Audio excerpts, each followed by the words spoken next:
আসলাম একটি বিবাহ অনুষ্ঠানে কালাইয়া।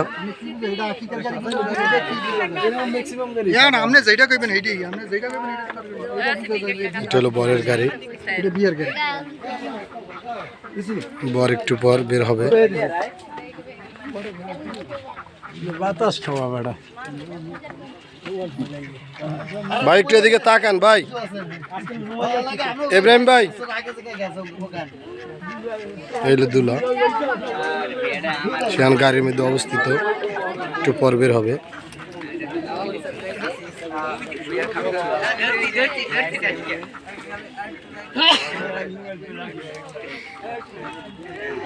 এখানে আমাদের জন্য আপ্যায়নের জন্য এনেছে মিষ্টি এবং সব।